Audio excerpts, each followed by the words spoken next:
Hace unos días, en medio de tantas noticias, se conoció la decisión por parte del presidente de Estados Unidos, Donald Trump, de desertificar a Colombia en la lucha contra las drogas. Y por primera vez en 3 décadas de cooperación y de buenas relaciones entre Estados Unidos y Colombia, el gobierno estadounidense eliminó a Colombia de la lista de naciones que luchan contra el narcotráfico. Pese a que los niveles de incautación de cocaína hayan sido históricos en el gobierno de Gustavo Petro. El punto débil de Colombia, que fue motivo para la desertificación, no fueron las incautaciones, que son históricas, sino el crecimiento impresionante de cultivos de hoja de coca.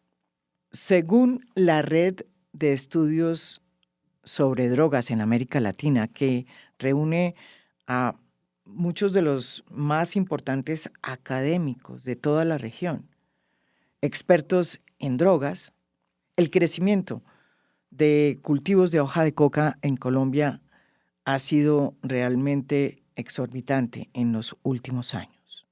Y se cree que hoy hay cerca de 500,000 hectáreas que están siendo utilizadas para el cultivo ilegal de la hoja de coca.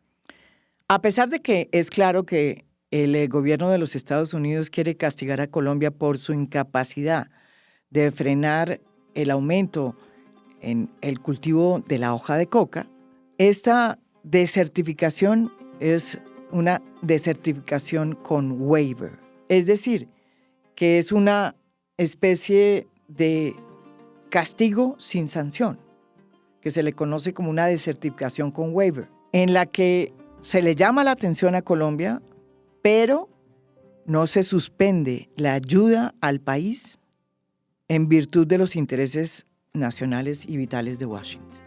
La desertificación, como vamos a explicar aquí en este podcast, es una herramienta que existe desde hace mucho tiempo por parte del Congreso y que forma parte de la batería de políticas que tiene los Estados Unidos para luchar contra el narcotráfico, dentro de la política prohibicionista que se pactó desde hace mucho tiempo y que formaba parte hasta hace poco de un consenso, del Consenso de Viena, en donde se elaboró la estructura y la arquitectura de lo que hoy se conoce como la lucha o la política de lucha contra el narcotráfico. Ese consenso, de alguna manera, se había roto con la bendición del propio Biden cuando él era presidente y con un liderazgo de la entonces embajadora de Colombia en Viena, Laura Gil, se había logrado una serie de nuevos pasos con el fin de que se creara una comisión para estudiar una nueva política que estuviera más sometida a la realidad, el fracaso de todos los instrumentos que habían sido parte hasta ese momento de la política prohibicionista en la lucha contra las drogas. Sin embargo, desde que llegó Donald Trump al poder, estos intentos de nuevos consensos para crear nuevas políticas, o por lo menos un nuevo universo en la lucha contra las drogas, pues por el momento están congelados. Y el mundo, liderado por la llegada de Donald Trump al poder, parece estar devolviéndose a la receta que ha fracasado en los últimos 30 o 40 años, que es el enfoque prohibicionista para luchar contra el narcotráfico y las redes criminales que viven de él. En el podcast de hoy vamos precisamente a ponerle el foco a lo que está sucediendo en materia de la lucha contra las drogas y de cómo, a pesar de que la aproximación prohibicionista ha demostrado sus fracasos, que están muy bien registrados por parte de los académicos que se dedican al estudio de la lucha contra las drogas, cómo a pesar de eso, el mundo y los políticos parecen estar volviendo a esa receta fracasada.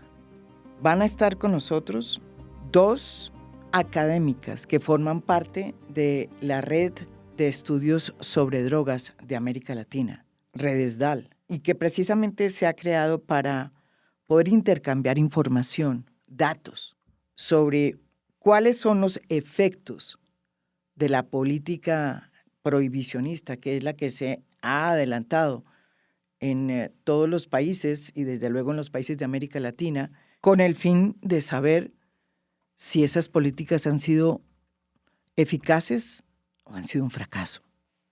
Van a estar aquí en A Fondo la profesora titular de la Facultad de Economía de la Universidad de los Andes, María Alejandra Vélez.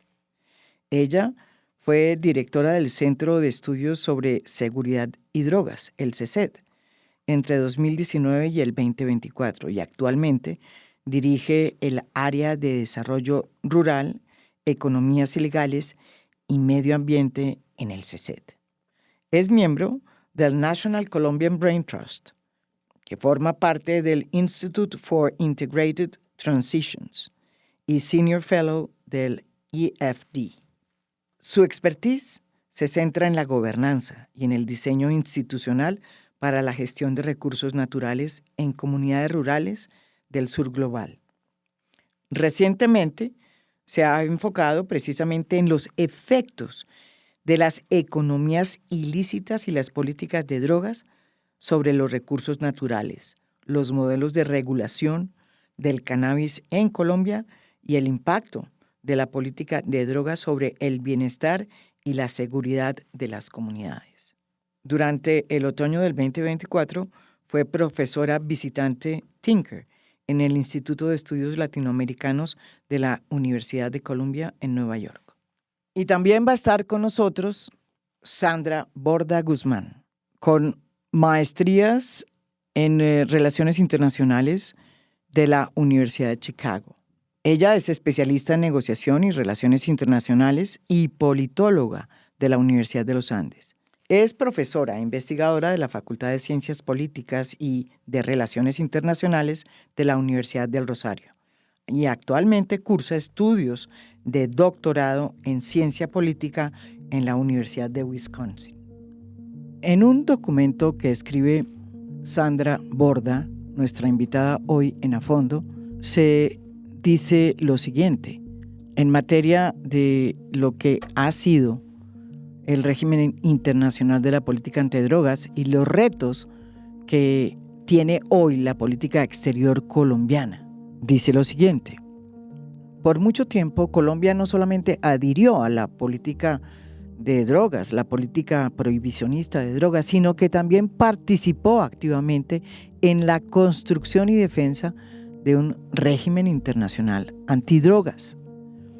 Tesis como la de la corresponsabilidad, que hoy hacen parte integral de la forma en que la comunidad internacional concibe la guerra contra las drogas, fue creada y promovida por el gobierno de Virgilio Barco en la década de los 90. Más recientemente, dice Sandra Borda en este documento, durante la administración de Juan Manuel Santos se inició un esfuerzo sólido, pero posteriormente interrumpido por la administración Duque, de liderar una reflexión internacional alrededor de los fracasos y los problemas de este régimen.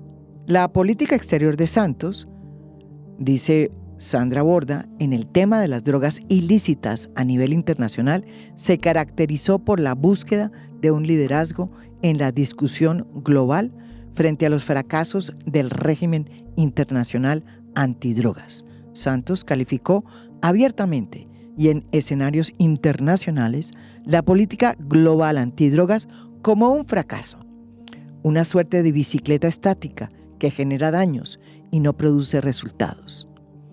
Y en la Comisión de Estupefacientes de las Naciones Unidas, Colombia hizo pública su posición cuando el entonces ministro de Justicia, Yesid Reyes, reconoció que lo hecho para combatir las drogas ilícitas pues no ha funcionado. o no había funcionado y llamó a un replanteamiento de los esfuerzos de todos los países. E hizo énfasis en la eliminación de daños colaterales de la estrategia, lo que generó tensiones con Estados Unidos cuando el gobierno, siguiendo una decisión de la Corte Constitucional, decidió no continuar con la aspersión aérea con glifosato. Sin embargo, y como ya se sugirió, estos esfuerzos por liderar una revisión del régimen internacional no encontraron continuidad durante la administración Duque.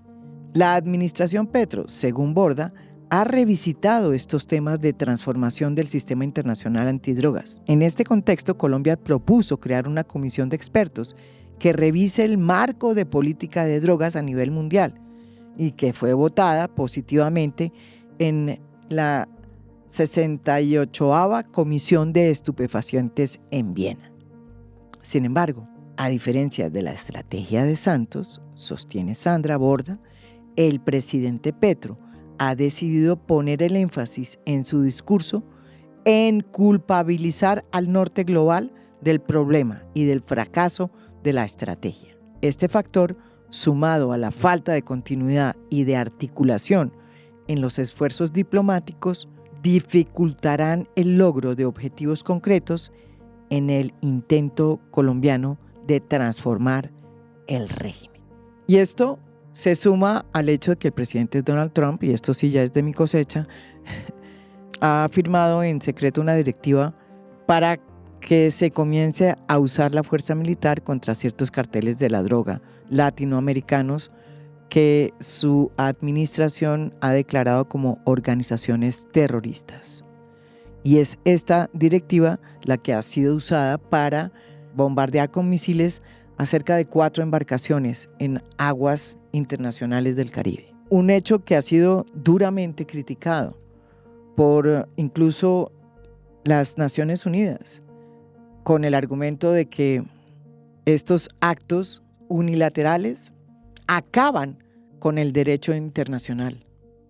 En este contexto, al que hay que sumarle otro dato, el de que en los últimos 3 o 4 años se ha incrementado el cultivo de la hoja de coca o los cultivos de la hoja de coca en el territorio colombiano, es que se da la desertificación con waiver. ¿Cuál es el efecto real de esta desertificación? ¿Y qué tan válido sigue siendo este instrumento hoy cuando ya se sabe que la lucha contra el narcotráfico, con esta aproximación de la prohibición, ha sido un fracaso? Esa inquietud nos la responde aquí la profesora Sandra Borda. Pues, María Jimena, estamos hablando básicamente de la segunda parte de los 80s, 85, 86, y básicamente lo que hace la certificación es constituirse en el mecanismo de evaluación de Estados Unidos para aquellos países con los que comparte más recursos en materia de la lucha contra las drogas. Y si usted se pone a mirarlo, es una cosa que tiene algo de sentido. Si usted contribuye con recursos militares y contribuye con recursos de inteligencia y demás, pues obviamente quiere tener un mecanismo que le dé evidencia de que tanto esos recursos están siendo utilizados para los propósitos que usted tiene en la cabeza. Tenemos 2 escenarios, 3 ahora con este nuevo de desertificación, los 2 primeros durante la era Samper. Uno de ellos, si la memoria no me falla, fue también con waiver, y el que tenemos ahora, que es una desertificación con waiver. Eso, para que sus oyentes lo entiendan, básicamente lo que significa es que Estados Unidos entiende que el retiro de los recursos puede constituirse en una amenaza a su propia seguridad y por eso prefieren no retirarlos, que también si se pone a verlo tiene algo de sentido, digamos, si su objetivo es pelear contra las drogas, reducir el tráfico y demás, pues si usted reduce los recursos con los que está contribuyendo para que eso suceda, obviamente el resultado puede ser contraproducente. El debate que hay siempre sobre esta medida, y usted se acordará en la era Samper fue exactamente el mismo debate, es qué tanto de político y qué tanto de técnico tiene este instrumento. La ley estadounidense que contempla la certificación tiene unos criterios técnicos, criterios que son muy debatibles y criterios que corresponden a la forma en la que Estados Unidos ha concebido la guerra contra las drogas desde el comienzo, que además, valga decirlo, ha tenido muy pocas variaciones. Sí.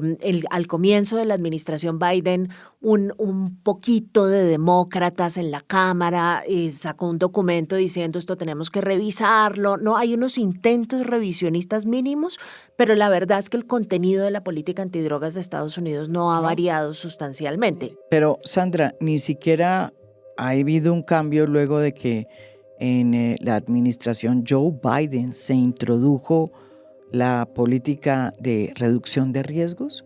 ¿Eso no es un cambio? Durante la administración Clinton, por ejemplo, diciendo al puro comienzo, esto de SAR antidrogas es una cosa que suena demasiado prohibicionista. Usted tiene intentos, pero en lo que siempre resultan esos intentos es en un regreso al mecanismo tradicional, porque políticamente eso en Estados Unidos, sobre todo a nivel federal, no a nivel local, en donde la dinámica es distinta. A nivel federal eso políticamente es casi un suicidio, ponerse un poquito softy con el tema de las drogas. Ahora, lo que estamos viendo hoy en día es un regreso a las versiones más militarizadas, más criminalizadas, más securitizadas de la guerra contra las drogas. Lo que vemos en el Caribe es una demostración clara de la aproximación mucho más radical dentro de esas mismas líneas que tiene la administración Trump, y eso obviamente tiene implicaciones para el caso colombiano. Pero volviendo al tema que le decía sobre la dimensión política y la dimensión técnica de esto, yo creo que ese es un debate un poco vacuo, porque yo creo que esa decisión tiene tanto de político como de técnico. Técnico que es debatible, pero creo que las cifras sobre el comportamiento del Estado colombiano en materia de guerra contra las drogas sí tienen un impacto en la decisión. Pero también tiene un impacto en la dimensión política. Entonces, es difícil separar y el proceso de toma de decisiones es tan absolutamente cerrado y oscuro que es muy difícil saber qué porcentaje de la decisión es una cosa o la otra, pero usualmente tiene esos dos. Y termino solamente diciéndole una cosa. El mecanismo es muy antipático porque es un mecanismo unilateral. Sí, es unilateral. Como si además digamos, el resto de países estuviéramos ahí sentados para que nos calificaran cuando se supone que es una guerra que se pelea en múltiples eslabones y nosotros deberíamos también tener algo que decir, por ejemplo, sobre el desempeño de Estados Unidos en materia del combate al consumo, ¿no? Si estuviéramos concibiendo esto de esta forma. Y hace un tiempo, ya bastante tiempo, en la Organización de Estados Americanos, incorporando eso, se pensó, usted se acordará, en el mecanismo de evaluación multilateral, el MEM, que buscaba justamente que en la medida en que en la guerra estaban incorporados varios actores, se hiciera una evaluación multilateral en vez de hacer una evaluación solamente unilateral. Y eso quedó reducido prácticamente a nada y estamos de regreso en un sistema absolutamente unilateral, acompañado además de un discurso político que cada vez es más paternalista y que tiene unos componentes ahí de imperialismo un poco hartos, porque está todo el tiempo enjuiciando quién está haciendo qué y adelantando, digamos, la guerra contra las drogas sin ninguna necesidad de consenso y sin ninguna necesidad de negociación con los países. Usted se da cuenta de lo que están haciendo en el Caribe es, nosotros creemos que esto se tiene que pelear a punta de botarle bombas a los barcos que vemos en el Caribe y creemos que eso es eficiente y nunca le han preguntado a nadie si efectivamente eso sustituye, mejora, empeora la interdicción como se venía adelantando o qué tipo de efectos tiene. Es decir, termino diciendo, esa política antidrogas de Estados Unidos tampoco está basada en la evidencia. ¿Sí? Digamos, no, aquí no estamos peleando una guerra usando los mecanismos que han demostrado ser más útiles, ni mucho menos. María Alejandra Vélez también sostiene que a pesar de que se han intentado varios giros de políticas en la guerra contra las drogas, las estrategias de facto han seguido siendo las mismas y que eso ha pasado en todos los gobiernos, desde Juan Manuel Santos, pasando por el de Duque y por el de Gustavo Petro, quien de pronto, afanado por la posible desertificación, anunció incluso que iba a volver a la fumigación aérea con glifosato. Petro escribió hace poco, días antes de la desertificación, en su cuenta en X esta frase: dada la táctica mafiosa de oponer personal civil al ejército, la Corte Constitucional debe reconsiderar su sentencia. Allí donde la ciudadanía ataque al ejército, habrá fumigación aérea. Esto lo dijo el presidente en alusión a la retención de 45 militares que se llevó a cabo en el municipio del Tambo, Cauca, quienes fueron liberados después de que una sonada de campesinos presionados por las disidencias de las FARC que operan en el cañón del Micay, pues los secuestraran. Bueno, la guerra contra las drogas nunca la hemos dejado. Digamos, con el gobierno Petro hubo unos visos de discurso de giro en la guerra contra las drogas, pero las estrategias de facto siguieron siendo las mismas. Digamos, el único cambio importante que hemos tenido recientemente fue cuando en el 2015 dejamos de fumigar con glifosato. Con Juan Manuel Santos. Con Juan Manuel Santos. Pero el gobierno Duque intentó reanudarlo y incluso Petro hace un par de semanas, me imagino, con el miedo de la desertificación, anunció de nuevo la fumigación. Pero, digamos, esa es la única estrategia que hemos abandonado desde el 2015. Pero todas las otras estrategias que son parte, digamos, del garrote de la guerra contra las drogas, erradicación forzada, incautaciones, destrucción de laboratorios, han continuado. Obviamente, después del acuerdo de paz se intentó el Programa Nacional de Sustitución, el PENIS, que era de alguna manera intentar al menos solucionar las causas estructurales por las cuales la gente cultiva coca.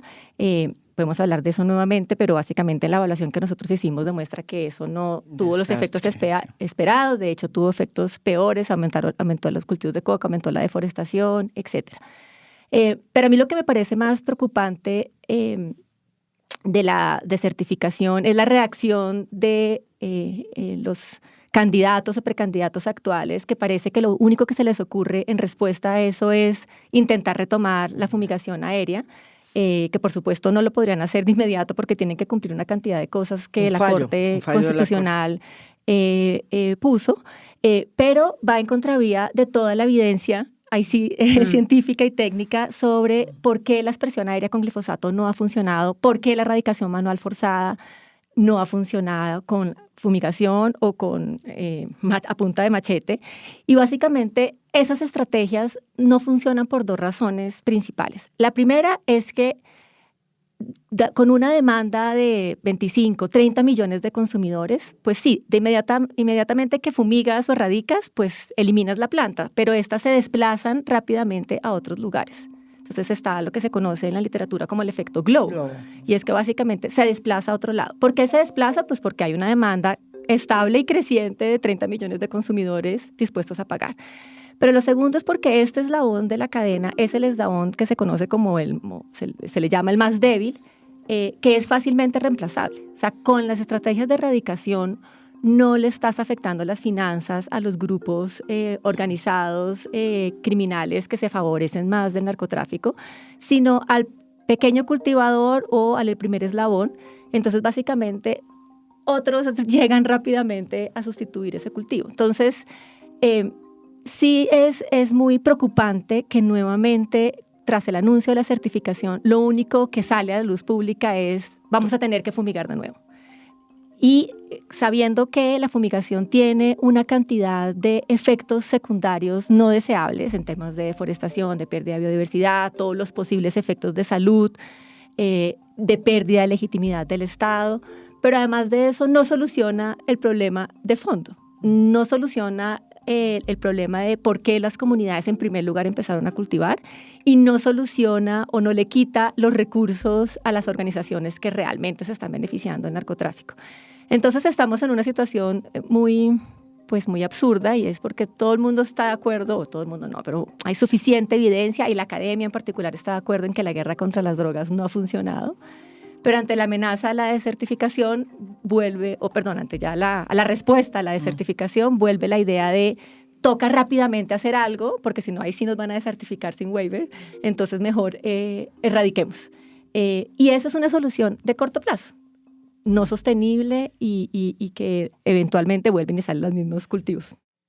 Aquí en A Fondo han venido muchos candidatos a presentar sus planes de gobierno, candidatos presidenciales, y casi que todos, o por lo menos los que han tocado el tema, lo primero que están diciendo es que si llegan al poder van a reactivar la fumigación con glifosato vía aérea, que en este momento está muy regulada por un fallo de la Corte, que acotó específicamente los sitios y los lugares donde se puede realizar esa aspersión aérea de glifosato. Quienes han propuesto eso ha sido el candidato de la derecha, Abelardo de la Espriella, pero también el candidato que es de la derecha, pero que todavía no tiene partido, que es Juan Carlos Pinzón. Él estuvo aquí en A Fondo y miren lo que dijo. Entonces, ¿qué pasa? Tenemos que dar un salto. ¿El salto a qué? Pues a la tecnología. Hoy uno con drones de última generación, no arriesgando la vida de los hombres de las Fuerzas Armadas, no arriesgando los erradicadores manuales, puede hacer aspersión quirúrgica de precisión, porque también hay que ser cuidadosos de alguna manera con la gente. María Alejandra Vélez es una profesora y una investigadora que fue la que más le puso el foco a ver cómo era que había funcionado o no había funcionado el Programa Nacional de Sustitución de Cultivos Ilícitos, que se creó a partir del Acuerdo de Paz en La Habana, conocido como el PENIS. Y en efecto, ella pudo constatar que ese programa sí incentivó que la gente sembrara más coca y que esa fue la razón fundamental para que hoy tengamos el crecimiento de los cultivos de coca en el país y no la suspensión de la fumigación aérea con glifosato. En ese pedazo tiene razón Pinzón, y es que sí se ha documentado en la literatura que el anuncio del Programa Nacional de Sustitución sí incentivó que la gente sembrara más coca. Y entonces hubo una expansión, que de hecho fue el anuncio del PENIS y no la fumigación, y no que cuando detuvieron la fumigación con glifosato. Fue el anuncio del PENIS. Fue el anuncio del PENIS. Entonces, el anuncio del PENIS hizo que la gente aumentara los cultivos de coca, pero luego la falta de implementación del PENIS también. Y una cosa casi que contraintuitiva, pero nosotros evaluamos la implementación del PENIS, o sea, efectivamente a los hogares que realmente les llegaron los beneficios, que a diciembre del 2022, cuando terminamos nuestra evaluación, solamente era el 3% de los hogares. Lo contraintuitivo es que a aquellos que les llegaron todos los beneficios, comparados con los que solamente les llegaron los beneficios iniciales de asistencia alimentaria, también se aumentó los cultivos de coca en las áreas vecinas. Entonces, puede que en los hogares que recibieron todos los beneficios, ahí disminuyó la coca, pero en las áreas vecinas aumentó la coca en un 50%. Entonces, otra vez demuestra que ni siquiera, digamos, el programa o la política más suave funciona. Entre otras, no funciona porque acá simplemente se estaba sustituyendo una mata con otra sin haber hecho antes una inversión en desarrollo rural, que es lo que realmente se necesita para que esas transformaciones sean sostenibles.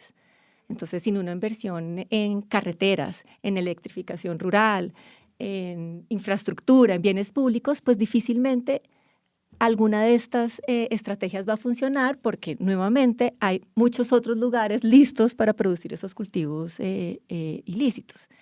Entonces, ahora, obviamente, dentro de las baterías de estrategias contra las drogas, por lo menos el programa de sustitución aborda la problemática de las familias campesinas. En nuestra evaluación, por lo menos se redujo el índice de pobreza multidimensional en 6%. Sí. Entonces, algo sí hizo, pero no redujo los cultivos de coca. Pero además el argumento colateral de eso también, María Alejandra, es que la fumigación y que las formas de erradicación durante la administración Uribe, dicen los defensores de esas medidas, funcionaron muy bien, ¿no? Que además es un correlato que es bien interesante porque no solamente se arruinó la cosa en la medida en que se acabó la administración Uribe, sino además en la medida en que se inició el proceso de paz, porque esa historia, sí, esa historia viene de un lugar político muy particular. Sí. Entonces, creo que la historia sobre la historia y la evidencia sobre los niveles de resiembra después de la erradicación es muy importante para entender que ese éxito fue un éxito muy entre paréntesis. Total, es un éxito de nuevo a corto plazo porque rápidamente se desplazan esos cultivos.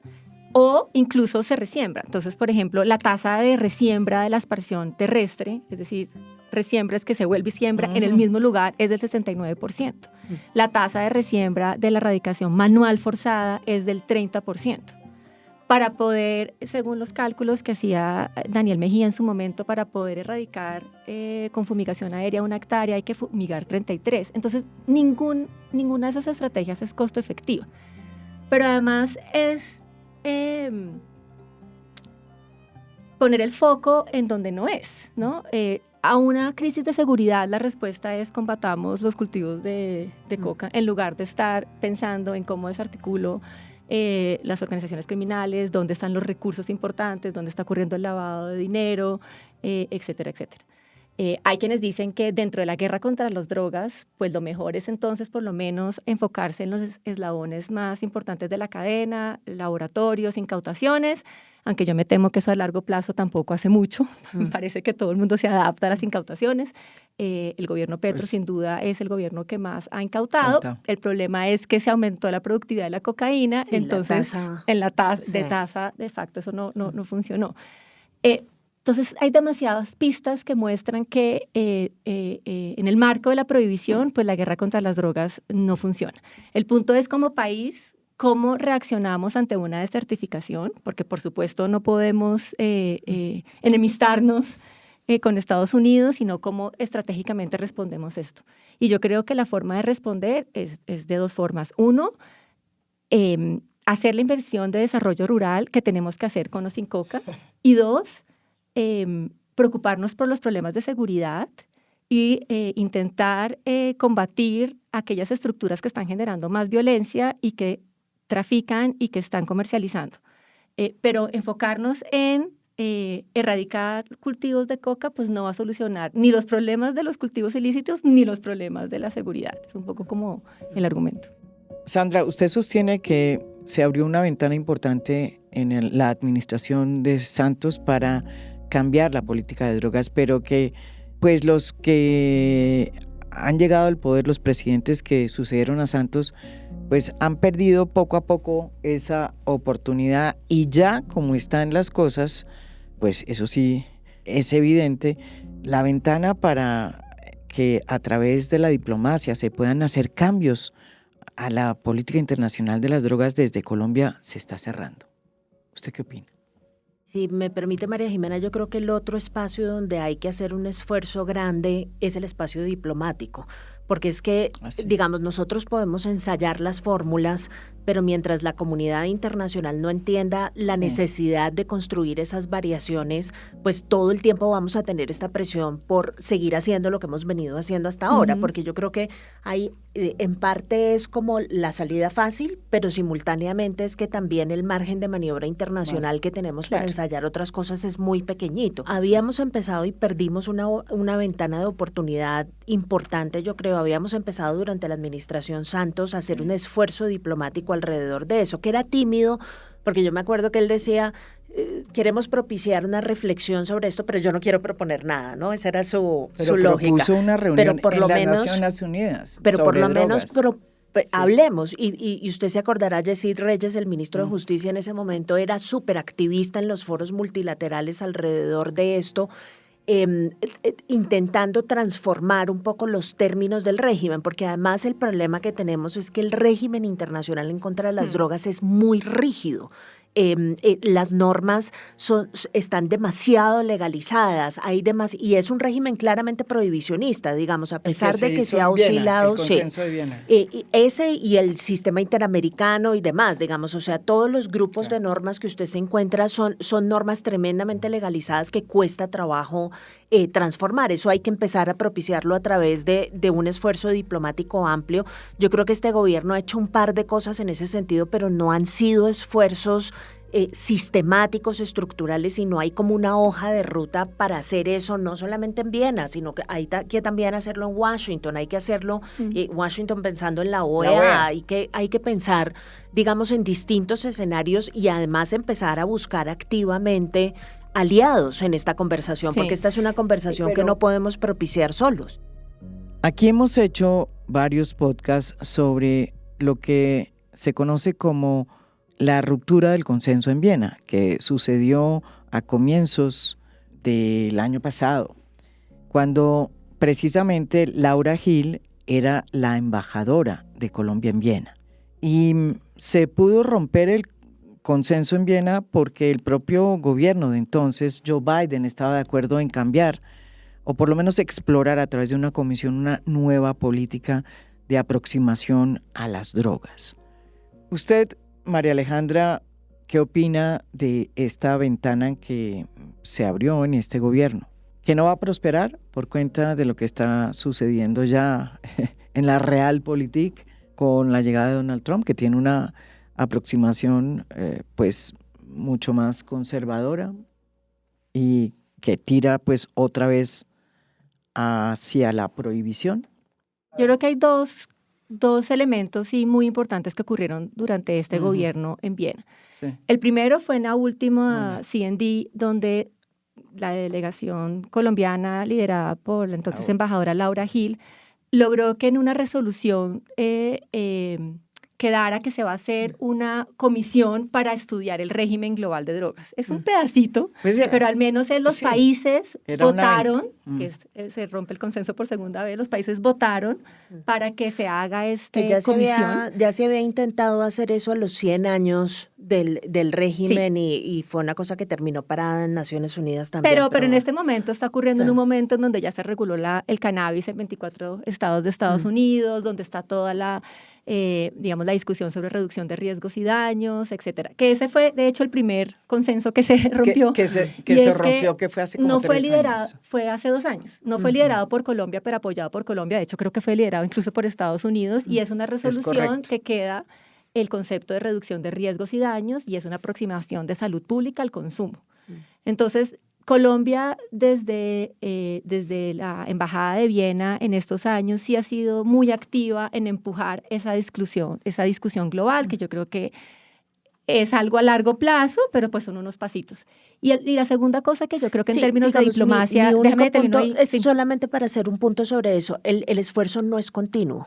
¿Sí? Eso no se hizo durante la administración Duque, por ejemplo. Entonces, esos esfuerzos no son esfuerzos que se puedan adelantar en 4 años solamente, tienen que ser esfuerzos de Estado, exactamente. Sí. Pero el segundo elemento que me parece que en la diplomacia internacional es importante en este instante y es la discusión sobre la clasificación de la hoja de coca como sustancia de la lista 1, que en este momento la hoja de coca está clasificada como la heroína y la cocaína en la lista 1. Como la hoja que mata. Exacto, entonces Bolivia pide hacer ese estudio de la OMS y Colombia por primera vez, que eso es muy loco, apoya. Sí. En este momento está en revisión ese estudio de la OMS que luego, una vez se tenga esos resultados, se va a dar una sugerencia otra vez en Viena para que vuelvan a votar. Ya creo que México dijo que votaba a favor, Canadá también, pero por ejemplo Perú no, que es una locura. Nuestro otro país productor de hoja de coca no está apoyando esa desclasificación de la hoja de coca. Pero me parece que esos dos son los 2 esfuerzos recientes más importantes en términos de mover la discusión global, aunque como dice Sandra, pues si el próximo gobierno no continúa esto, pues se queda en un esfuerzo muy limitado. Y digamos, parte de lo que concebí en su momento durante ese primer esfuerzo en la administración Santos era una lectura de un sistema internacional que era mucho más amable con ese tipo de iniciativas. Este sistema internacional de hoy me parece que impone cargas de trabajo mucho más grandes en esa estrategia diplomática. Los europeos, digamos, gracias a la llegada de la derecha en muchos lugares están retrocediendo con eso. Y creo que hay otro componente y seguramente María Alejandra puede hablar mucho más de esto, y es que si en los 80s se hablaba de 2 alternativas, ¿no? Prohibicionismo o legalización, hoy el balance de algunos ejercicios de legalización es mixto. No estamos hablando de la legalización como la gran panacea en muchos lugares. Yo creo que lo de la experiencia de Portugal, parte de la experiencia en California, por ejemplo, dejar claro que los mercados negros no desaparecen completamente una vez se lleva a cabo la legalización, también está mandando mensajes sobre la necesidad de pensar más en regulación y menos en legalización. Digamos, estamos en un momento en el que el debate es un poquito más complicado. El debate hoy es regularización, eso es lo que he visto, versus prohibición. ¿Sí? Ese es como el debate hoy. Sí, yo ¿Sí creo o que, no? yo creo Sí. que nadie está hablando de legalizar en el Sí, sentido eso de se vender acabó. lechugas, Ujú. de vender la lechuga. Pero fíjese que ese Obviamente, debate ya se perdió. sí, yo creo que se está hablando desde regular y además regulaciones que dependen del riesgo de la sustancia. Ujú. Entonces, una cosa va a ser regular cannabis, que incluso hay diferentes modelos, Ujú. y otra cosa en algún Cocaína. momento va a ser Después, cocaína. cocaína. Pues porque creo que si no hemos Sí, podido sí. resolver el tema de la regulación del cannabis, difícilmente vamos a llegar a la cocaína y eso todavía a nivel global es una discusión pues todavía como de ciencia ficción. Pero, por ejemplo, esa es otra de las cosas que en respuesta a la guerra contra las drogas es increíble que en Colombia no lo hayamos podido hacer. O sea, ¿cómo es posible que no hayamos podido regular el cannabis? Yo creo que hay un experimento, bueno, no es un experimento, es una realidad bien interesante a nivel internacional y es que creo que las transformaciones en el régimen antidrogas a nivel doméstico están ocurriendo más de abajo para arriba que de arriba para abajo. Si uno mira lo que pasó en el caso de Estados Unidos, lo que se encuentra son estados que gracias a iniciativas ciudadanas o de movimientos sociales llevaron a estas cosas a referendo, a plebiscito y lograron flexibilizaciones en el régimen antidrogas. La sociedad civil a nivel internacional se ha ido organizando cada vez más. Nosotros hicimos un estudio ahí en los Andes financiado por la Ford y nos dimos cuenta que están llegando a niveles de organización casi tan importantes como la sociedad civil alrededor del tema de derechos humanos. Y eso es clave porque los gobiernos y, digamos, los establecimientos están muy organizados y tienen un discurso fácil y consistente alrededor del prohibicionismo, pero construir un discurso alrededor de la regulación con todos estos detalles es mucho más difícil y promoverlo a nivel social es mucho más difícil, pero creo que esas organizaciones están haciendo un trabajo interesante y eso ha ayudado a la flexibilización en muchos lugares. Entonces, y la sociedad civil tiene una gran ventaja, María Jimena, y es que los gobiernos vienen y se van, la sociedad civil se queda. Y acá hay una buena sociedad y acá hay civil. una Sin sociedad duda. civil muy vibrante y muy organizada que creo es lo que nos muestra como la luz al final del túnel a la hora de empezar a entender una transformación estructural de largo plazo y además sostenible alrededor de este régimen. Entonces, yo creo que esas iniciativas como las de Losada y demás, son iniciativas que tienen que ir abrazadas todo el tiempo por la sociedad civil, porque ese es el sitio en donde yo creo que está la salida. Como Échele Cabeza. Sí, como exactamente. Échele Cabeza ha hecho una labor Ha hecho una impresionante. labor Échele bien cabeza, interesante. de Sí. justicia, Elementa. Y ahora que hablas de avanzada, pues me parece que un punto importante acá de la discusión global es que de todas maneras la discusión desde el lado del consumo, de la reducción de riesgos y daños, va mucho más avanzada que el tema de la De acuerdo. producción. Y eso nos genera una suerte también como sí, unas tensiones muy, muy complicadas porque por obvias razones y respondiendo a la evidencia y a la demanda de las organizaciones de la sociedad civil, pues en casi todos los países del mundo, digamos, de desarrollado, la salud pública es el foco para abordar el consumo, pero nos siguen exigiendo reducción de oferta, pero es para un consumo ya permitido. Entonces, se rompe un poquito la corresponsabilidad allí. Obvio, no quiero decir que queremos echar para atrás en lo de consumo, ni más faltaba, creo que ese es el camino, pero estamos en una situación muy compleja porque es foco salud pública, énfasis en salud pública en Estados Unidos y en Europa, pero ustedes sigan erradicando. Pero allá se consume lo que producimos acá. Entonces estamos en una hipocresía bien compleja y bien difícil de salir. Otro tema muy clave para entender cómo es que funciona el mundo de las drogas es que ha habido un cambio en el consumo de drogas, no solamente en el mundo, sino en los Estados Unidos. Desde hace por lo menos una década, en Estados Unidos la droga que más se consume no es la cocaína, sino el fentanilo, un opiáceo que es responsable de cerca de 800,000 muertes desde que comenzó la epidemia en Estados Unidos. El fentanilo es producido en México por los carteles mexicanos, pero los químicos que se utilizan en su fabricación provienen de la China. La cocaína, a pesar de que es la segunda droga que se consume, no ha bajado de precio en los Estados Unidos, pero sí está abriendo nuevos mercados, sobre todo en Europa, en África, en Asia y en América Latina.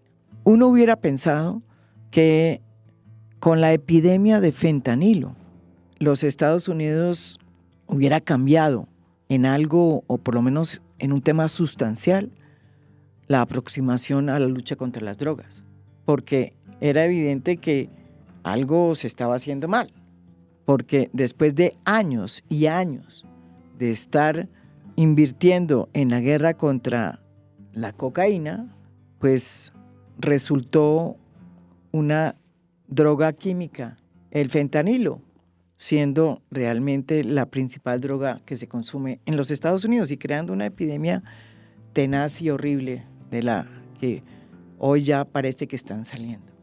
Uno pensaría que con esta epidemia de fentanilo que está enfrentando la sociedad norteamericana y el gobierno de los Estados Unidos, el tema de la droga se convertiría realmente en un tema con un énfasis en considerar las drogas como una cuestión de salud pública y que eso iba a cambiar realmente la política de aproximación prohibicionista que hace énfasis solo en la lucha contra las organizaciones criminales que producen en los países cocaína.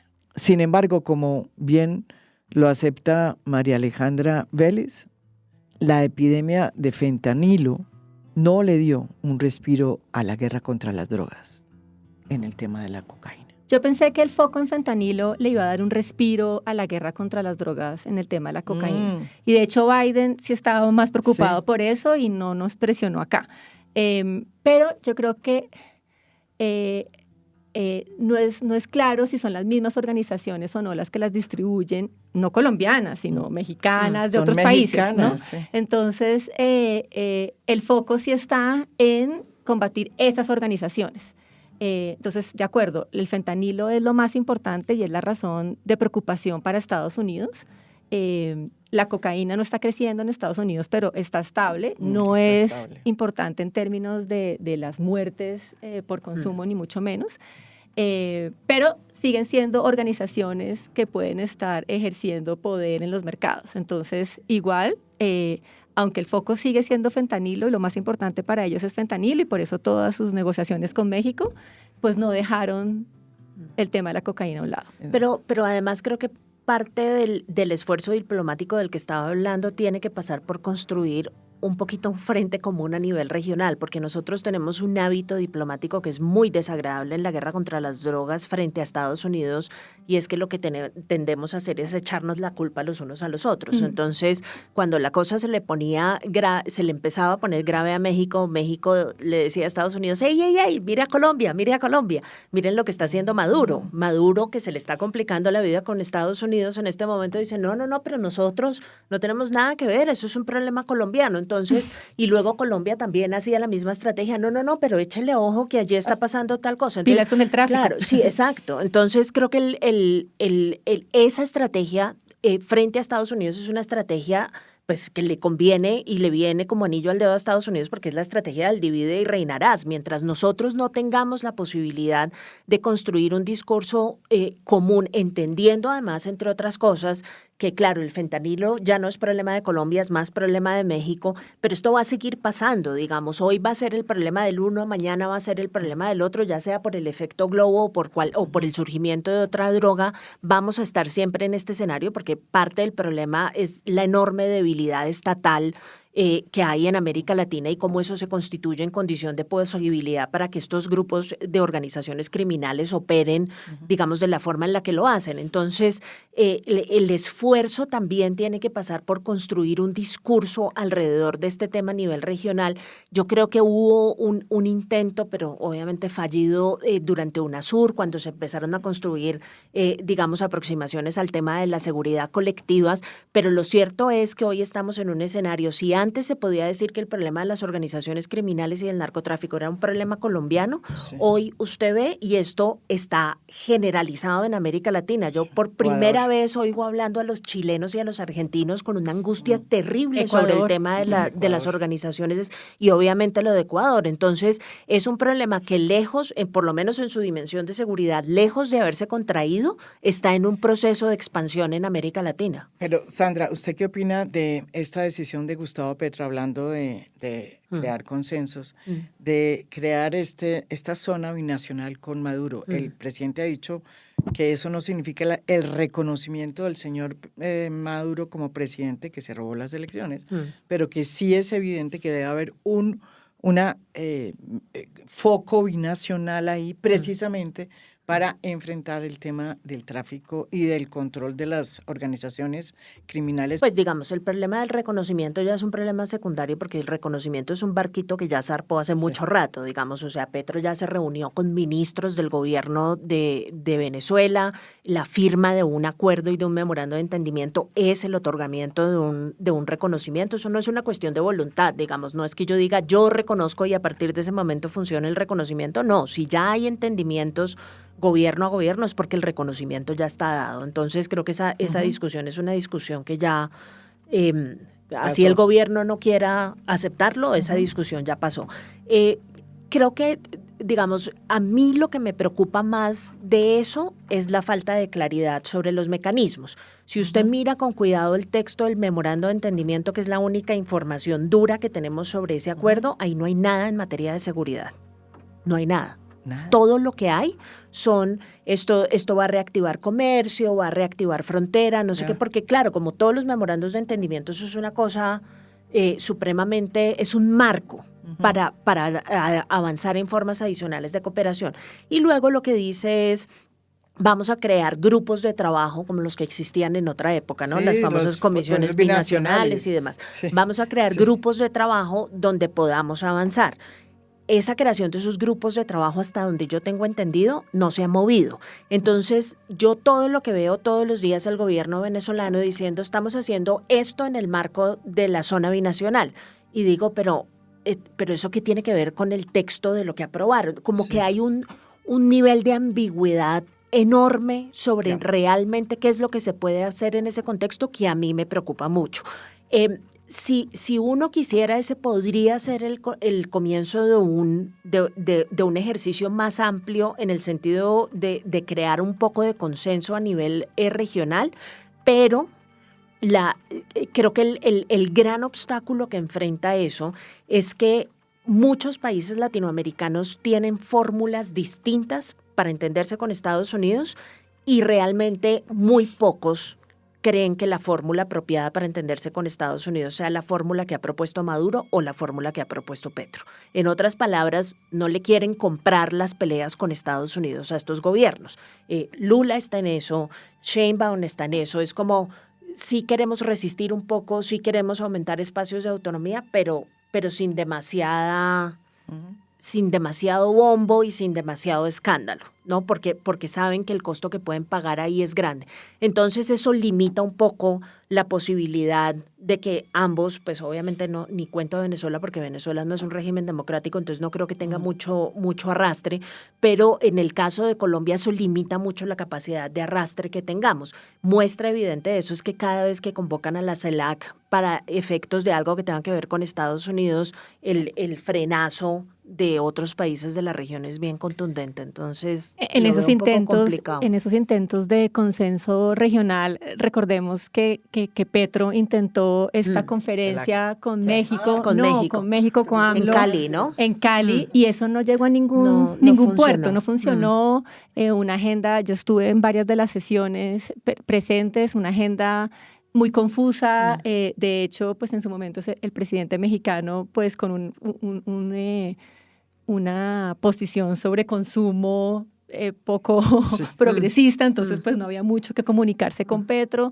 Eso no llegó a ningún lado. Y de hecho esa conferencia o esa conferencia global de política de drogas es algo que está en el acuerdo de paz también, como algo que debía ocurrir y no ha ocurrido. Pero repito, ni siquiera a nivel regional nos hemos puesto de acuerdo en cosas, creo yo, tan fáciles como ponernos de acuerdo sobre la hoja de coca. O sea, si no hemos logrado un consenso, Bolivia, Perú y Colombia, sobre sacar la hoja de coca de la lista 1, pues todo lo otro es de una complejidad.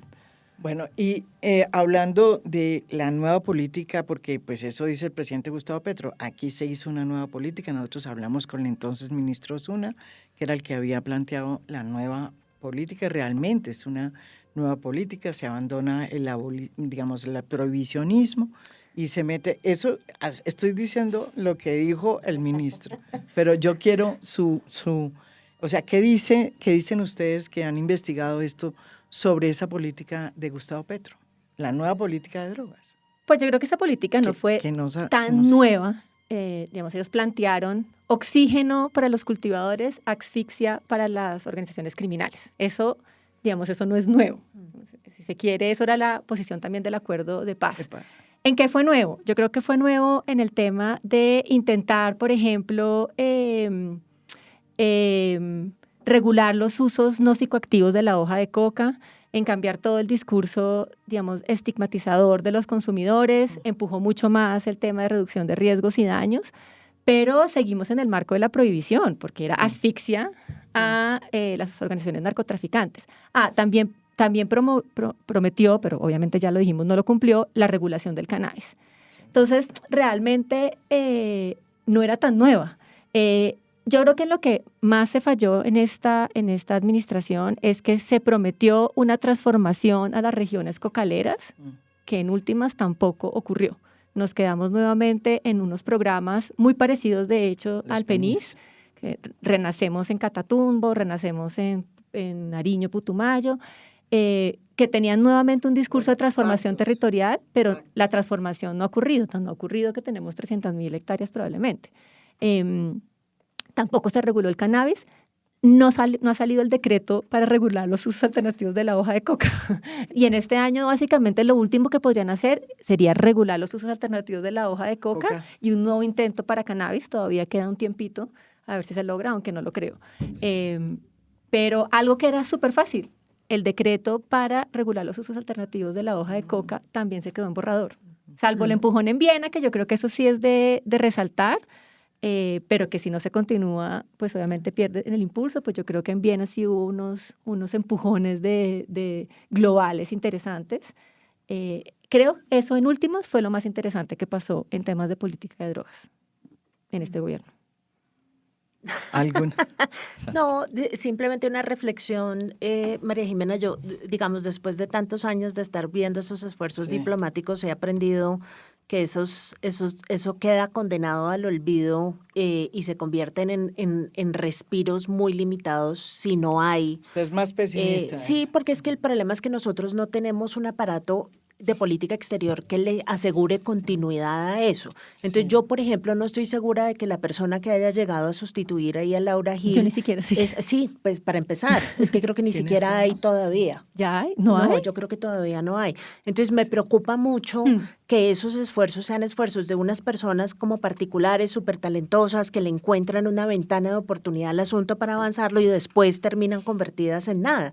Fíjense que todo ese esfuerzo de la administración Santos, que inclusive era liderado por el propio presidente, digamos, o sea, Santos se iba, me acuerdo el primer discurso que se echó sobre eso fue en Londres diciendo, bueno, un momentico, freno, vamos a ponerle esto, le siguió el ministro de Justicia, le siguió la canciller, como que todo el mundo estaba en favor de eso, hizo la reunión, o sea, había un esfuerzo mucho más grueso, diría yo, porque era un esfuerzo concertado entre distintas ramas del gobierno y eso llegó la administración Duque y no encontró ningún seguimiento. Entonces, en este caso particular, digamos sí que le tengo menos fe porque esto ni siquiera fue una cosa que acompañara al gobierno completo. No, yo estoy diciendo que es lo más interesante de todo lo que pasó, no que necesariamente vaya a tener resultados, pero pues porque en todas las otras cosas que hablamos pues no hubo resultados, entonces acá por lo menos hubo 2 momenticos de luz.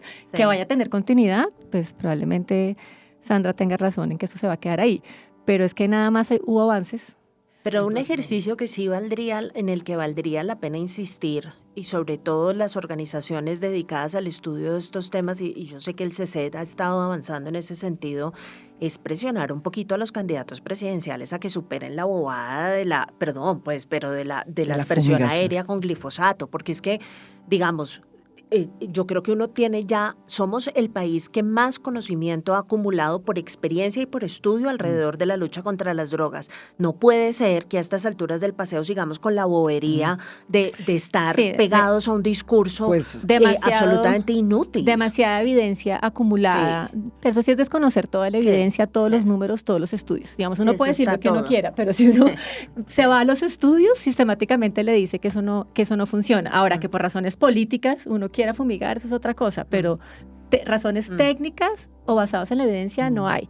Nosotros desde el CECET, junto con Redes DAL, ahora que mencionaba Sandra, vamos a sacar una serie de recomendaciones. Convocamos a 12 académicos que van a hacer una serie de documentos de política para informar a los precandidatos, resumiendo toda la evidencia de esta que hemos hablado, para que por lo menos con datos tomemos unas decisiones. Si no van a tener una política concreta, por lo menos que los lean. Están corticos. Están corticos, sí.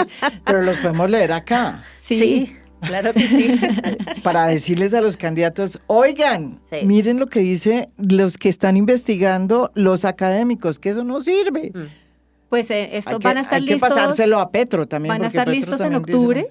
En la segunda semana de octubre, así que puedes leerlos uno a uno acá. Me parece. Y así queda en formato podcast. Exactamente. Muchas gracias. Vale, muchas gracias. Gracias.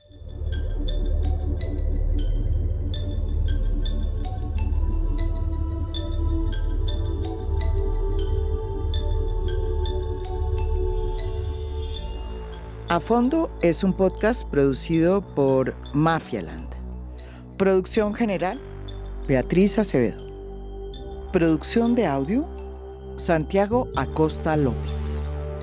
Música original del maestro Óscar Acevedo. Nos pueden escuchar también en mi canal de YouTube. Gracias por escuchar. Soy María Jimena Duzán.